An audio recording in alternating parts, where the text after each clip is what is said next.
আল্লাযী খালাক, ওই রবের নামে পড়েন যিনি তোমাকে বানিয়েছে। আমি কিন্তু দেরি করি নাই, আমার উম্মতদেরকে কিয়ামত পর্যন্ত আমি শিক্ষা দিয়ে গেলাম, পড়াশোনা যদি করতে হয় রবের নামে পড়া লাগবে। বাংলার মুসলমানেরা নিরপেক্ষ দৃষ্টি দিয়ে বলেন তো, এই 15.5 বছরে রবের নামে যতটুকু পড়াশোনা চলতো, দায়িত্বে যারা ছিলেন আরো অধিকাংশ জায়গায় রবের নামটা তুলে দিয়েছিলেন। বিশ্ববিদ্যালয়গুলোর মনোগ্রামে লিখে থাকলো ইকরা বিইসমি রাব্বিকাল্লাযী খালাক, রব্বি জিদনি ইলমা, ইন্নাদ-দীনা ইনদাল্লাহিল ইসলাম, আল ইয়াওমা আকমালতু লাকুম দীনাকুম। এই শব্দগুলো সবই এই 15.5 বছর আপনারা পাল্টিয়ে ফেলার পায়তারা করেছিলেন, অনেকগুলো জায়গা থেকে পাল্টিয়েও দিয়েছিলেন। পড়া যদি রবের নামে মুসলমান না পড়ে, কে হরের নামে পড়বে বলেন? যতগুলো সূক্ষ্ম ষড়যন্ত্র ছিল এই 15.5 বছরে,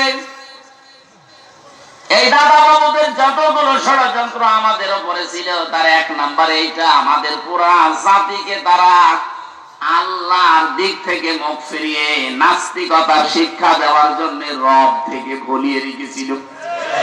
আপনি পড়েন কিন্তু রবের নামে না, একদম বাগদম ঘোড়াদম সাজে কি পড়বো? মাঠে মাটির দিন তারা মাঠে বাড়ে দিন কি পড়বো আমি? আপনি তো পড়তে বললে এমন লোকের নামে, এমন সত্তার নামে পড়তে বলবেন যিনি আমাকে বানিয়েছেন। এবার আসেন তো, এই যে খালাক শব্দ, এটা রবের প্রথম অর্থ। রব্বিকাল্লাযী খালাক, রবকে যিনি বানিয়েছেন। যিনি কি করেছেন? বানিয়েছেন আমাদেরকে কে? রব। বলেন বলেন। আমাদের আদি পিতা যিনি হযরত আদম আলাইহিস সালাম, তাকে শুধু আল্লাহ বানিয়েছেন মাটি দিয়ে। আমাদের কাউকে আল্লাহ সরাসরি মাটি দিয়ে বানাননি, বানিয়েছেন মাটির নির্যাস দিয়ে। হযরত আদম আলাইহিস সালামকে আল্লাহ বানাতে জিবরাইল, মিকাইল, ইসরাফিল 3 ফেরেশতা পাঠিয়েছিলেন জমিনে। একজন মাটির কান্না দেখে মাটি নিয়ে যেতে পারে নাই, এটা তাফসীরে হাক্কানির ভেতরে আছে। শেষ পর্যন্ত আজরাইল এসে 1 খাবা মাটি নিয়েছিলেন, 1 খামসা। মুফাসসির বলেন 1 খামসার ভেতরে আজরাইলের মাটি ছিল 40 মণ। ফেরেশতাকে বললেন নিয়ে যখন এসেছো বানাও। তার সাথে 70,000 ফেরেশতাকে আল্লাহ সহযোগে বানিয়ে হযরত আদমের এই দেহটা বানিয়েছিলেন শুধু 60 হাত লম্বা, 120 হাত লম্বা, 60 গজ, 36 হাত মোটা, বিশাল দেহ বানিয়েছে ফেরেশতারা ওই 1 মোট মাটি দিয়ে। আল্লাহ রাব্বুল আলামিন বলেন থাক, এবার যে চেহারা এটা আমি আল্লাহ নিজে বানাবো। কে বানিয়েছে? ওয়ালাকাদ খালাকনাকুম সুম্মা সাওয়ারনাকুম।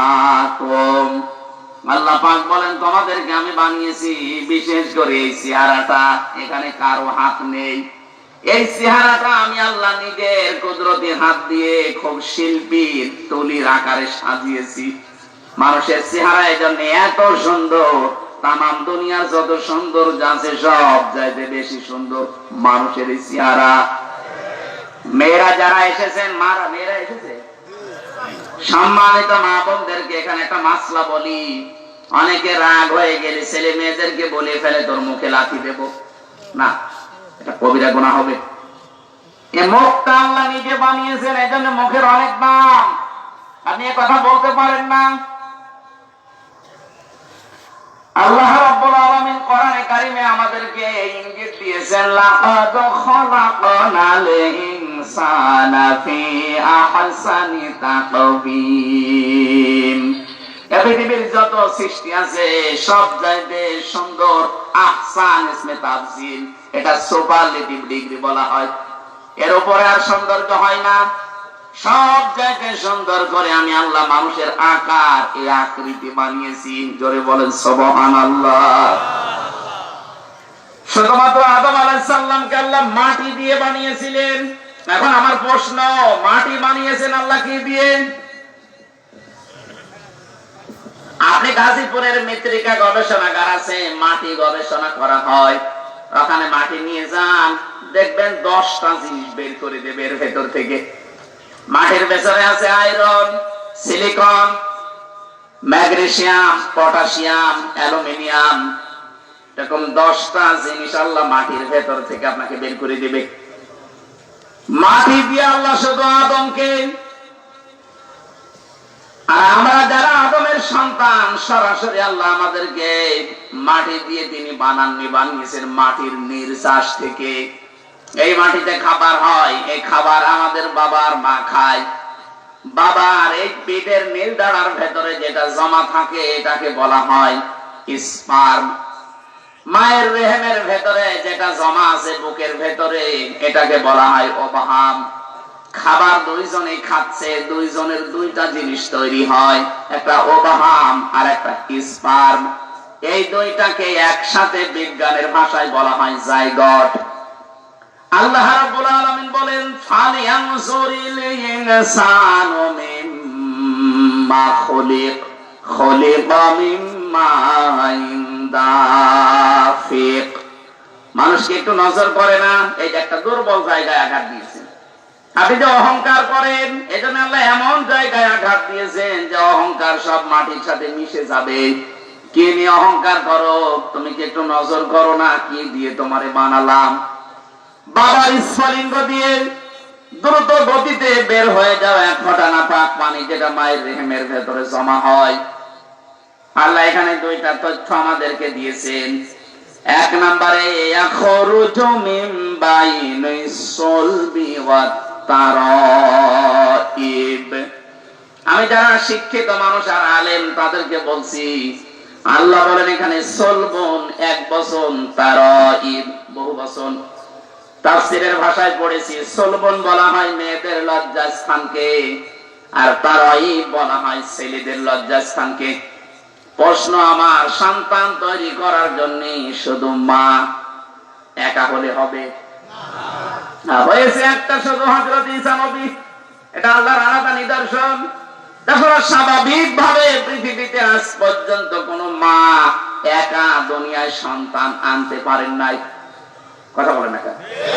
আল্লাহ এই জন্য এখানে দিয়েছেন এক বচন না, মায়ের ক্ষেত্রে তারা বহু বচন। সুলবুন আল্লাহ এক বচন দিয়েছেন। বাবার লজ্জাস্থানের নাম সেখানে আপনি পাবেন এক বচন, মেয়েদের মায়ের লজ্জাস্থানের নাম পাবেন বহু বচন। বহু বচন একটার পরে দুইটা হলেও বহু বচন হয় না, এক দুই পার করে 3 হওয়া লাগে, তারপরে বহু বচন। এখান থেকে হাদিসের ব্যাখ্যা হচ্ছে বাবার চাইতে মায়ের অধিকার কমপক্ষে 3 গুণ বেশি। পৃথিবীতে একটা সন্তানের জন্য বাবা যা করে, যে কষ্টটা, বিজ্ঞান এখন কষ্ট পরিমাপ করার যন্ত্র আবিষ্কার করেছে। এই যে কষ্ট, এটা কিন্তু মাপা যায়। একটা পুরুষ মানুষকে যদি 45 ডিগ্রি কষ্ট আপনি দেন, 45 ইউনিট, ও মারা যাবে। এর চাইতে বেশি সহ্য ক্ষমতা পুরুষের শরীরে আর নেই। কিন্তু বিজ্ঞান জানিয়েছে একটা মা যখন সন্তানকে দুনিয়া আনতে ডেলিভারির কষ্ট সহ্য করে, কমপক্ষে 57 ইউনিট কষ্ট সহ্য করা লাগে। কি বুঝলেন এখান থেকে বলেন তো?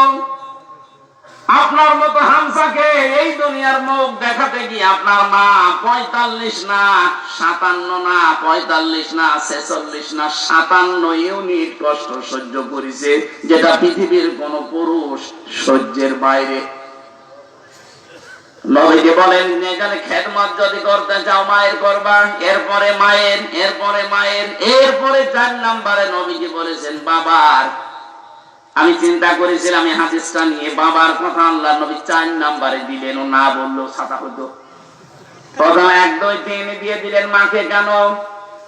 সূরা হাকাফের 15 নম্বর আয়াতে আল্লাহ এই ব্যাখ্যাটা নিজে দিয়েছেন।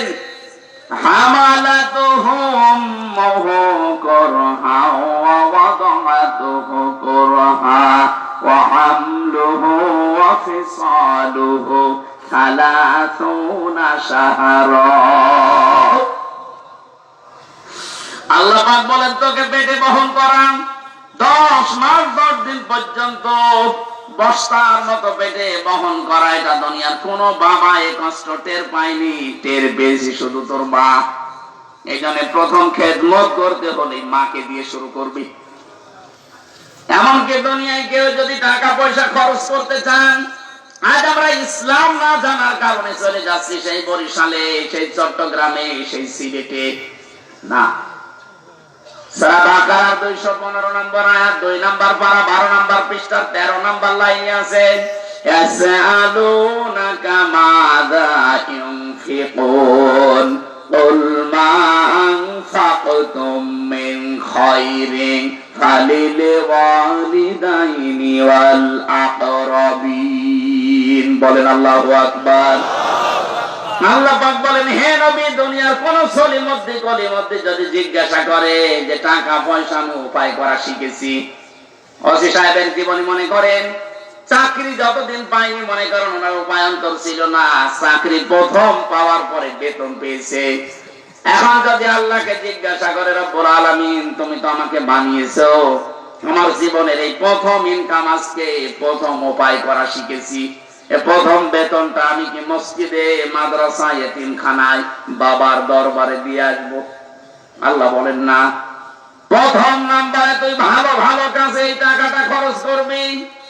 উনি যদি প্রশ্ন করে আল্লাহ ভালো কাজ দুনিয়ায় কোনটা, আল্লাহ নিজে ব্যাখ্যা দিয়েছেন। কারো হাতে ব্যাখ্যা আল্লাহ ছেড়ে দেয়নি। যদি আমার হাতে দিত, অচিরে বলতাম আপনি জায়গা পাচ্ছেন না, আমারে দিয়ে দেন। কোন বাবারে জিজ্ঞাসা করলে দরবারের বাবা বলতো কাজ পাচ্ছেন না, আপনি তো ছাগল কিনে দেন। এজন্য আল্লাহ ব্যাখ্যা নিজের হাতে রেখেছেন। কুল মা আনফাকতুম মিন খায়রিন ফালিল ওয়ালিদাইনি ওয়াল আকরাবিন। আল্লাহ পাক বলেন, প্রথম নম্বরে খরচ করবি তোর ভালো কাজ। ভালো কাজ দুনিয়ায় শুরু হবে তোর মা আর বাবা দিয়ে। সুতরাং জীবনের প্রথম ইনকাম, প্রথম টাকা পয়সা খরচ করার দায়িত্ব আপনার। কে দিচ্ছেন? কার জন্য? মা বাবা। বলেন বলেন। প্রথমে মা বাবা, এরপরে আকরাবিন, নিকট আত্মীয় স্বজনের ভেতরে গরিব থাকলে তাদের, এরপরে এতিম, এরপরে মিসকিন, এরপরে অসহায়। এই যে 5 জনের সিরিয়াল বললাম, এর ভেতরে বরিশাল আছে। আপনি কোন কারণে চলে যাচ্ছেন? নিজের মা বাবা, নিকট আত্মীয়, এতিম, মিসকিন, অসহায় বাদ দিয়ে একবারে বরিশালে, একবারে পটুয়াখালী। কোন জায়গায় যাচ্ছেন আপনি? আর বসে যাচ্ছেন। এই জন্যে তাফসীর মাহফিলে আসতে হয়। এই আয়াতটা যদি ক্লিয়ার করে যেতে পারি, তাহলে ওসি সাহেবের থানায় অনেক মামলা আমার মনে হয় কমে যাবে। কথা বলে না কেন? আমি 4-5 দিন আগে গিয়েছিলাম ওই যে নীলফামারী জেলা কিশোরগঞ্জ থানা, ওখানে মাহফিলের যিনি সভাপতি বলছে চলেন বৃদ্ধাশ্রম বানিয়েছি, দেখি আসেন। যে দেখলাম এই কোলে প্রায় 20 জন মা, এই কোলে 20 জন বাবা সব বসে আছে। তাদের চোখের দিকে তাকিয়ে আমি বুঝতে পেরেছি প্রত্যেকটি মার বাবা সন্তানের জন্য বরদোয়া করছে। অথচ তাদের